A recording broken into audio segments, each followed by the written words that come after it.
Bob's your uncle. Bob, Uncle Bob. Everybody has an Uncle Bob. Welcome back.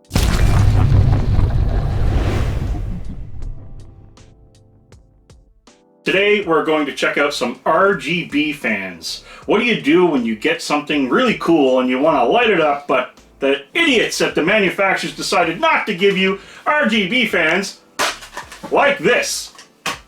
Nobody cares. So today Corsair cares, and they're going to let us review the LL120 RGB. So sit back, relax, let's open box these things and see what they look like lit. Okay, let's unbox the LL120 RGB from Corsair. Oops, a little rip on the box.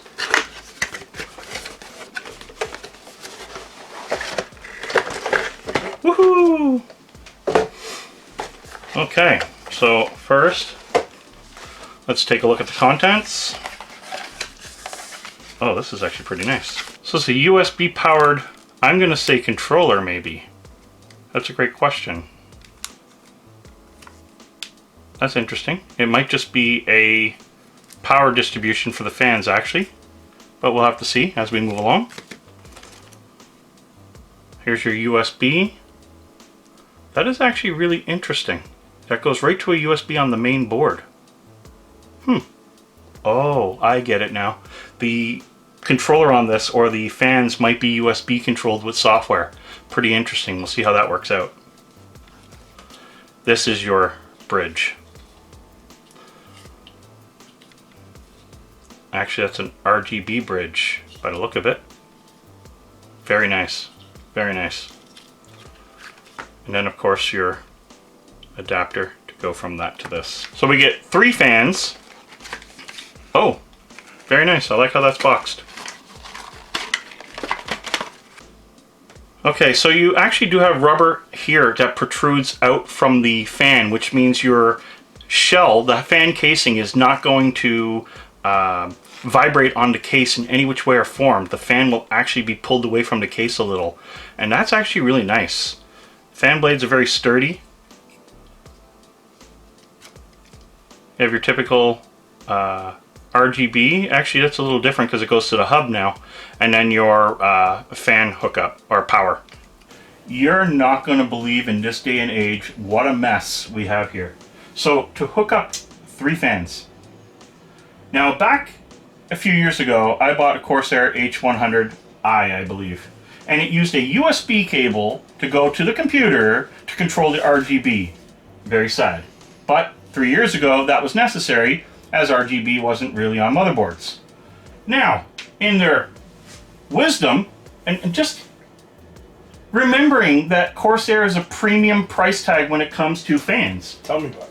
Right? So this is not up cool or up here or anywhere, you know, an off brand. This is Corsair.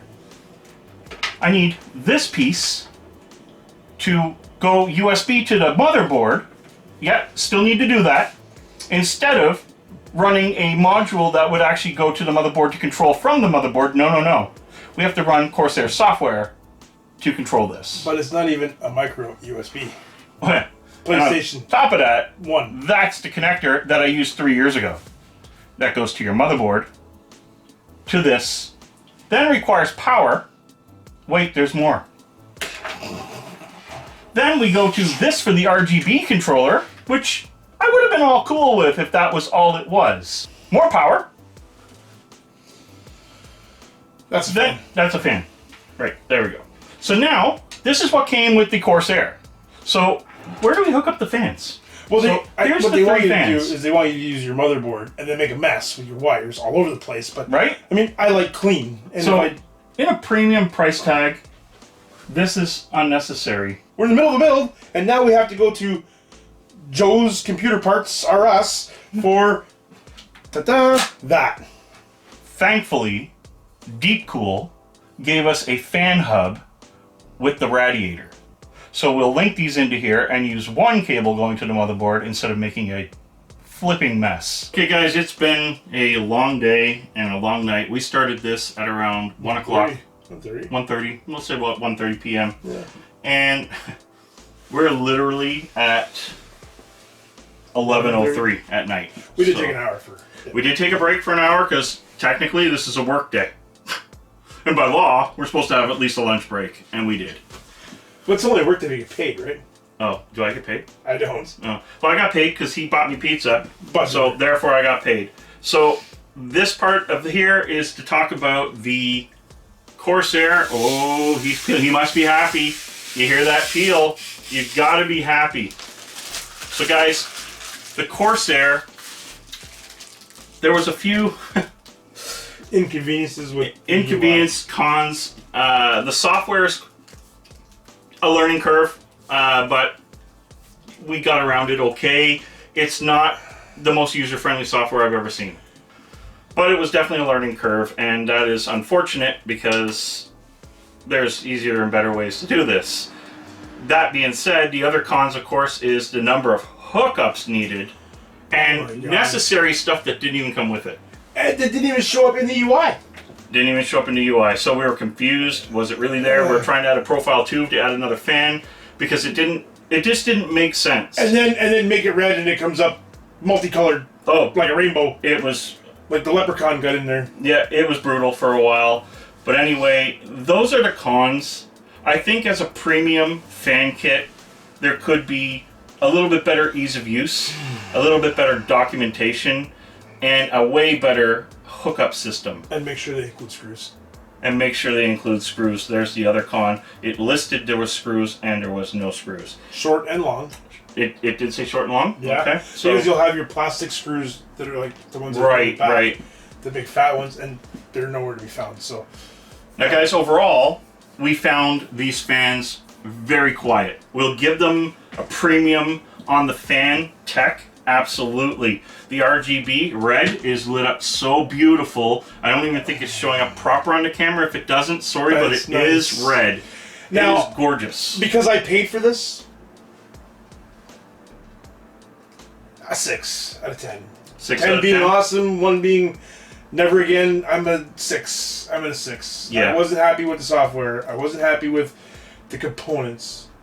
But that right there. I know, it looks absolutely gorgeous, but that's got a lot to do with the white transition too. You pick the right colors, it really shows it up, and with the darkness you don't see so much of the white, which is really tinted cool. Glass, yeah. Like that's if I pulled that front panel off, that's in your face red. Do I recommend these fans? As far as the fans go, the quality and the brightness, they're amazing. For the money versus what you have to go through to install them, I say no. I'm sorry, but I don't agree. I believe I'm going to do a review on a lower end set just to prove a point. I'm going to order up a Rosewell. No, I think I'm going to order more of a deep cool package, which is still like the middle of the row when it comes down to it. But I want to see a deep cool setup versus this premium setup and test sound versus sound and overall quality. And I think that we can save money, get more fans, and a better hookup system. Now that being said, guys, this is just our opinion. I would recommend them for a guy like you or myself. Yeah, it's somebody else with a little bit on the learning curve, knowledge curve, maybe. Somebody set out to build their first computer wants that. Don't do it. I agree. It's definitely more of a premium, more educated user installation of a product overall. It just has more to it than was, in my opinion, for 2020 necessary. Served its purpose 5 years ago. Yeah. It doesn't, literally. It has no place today. And for all we know, guys, this could be the same kit from 5 years ago. They just never bothered to do anything with it. Yeah. So anyway, guys, thanks for watching. This has been the Corsair fan review of the LL120 RGB, and game over.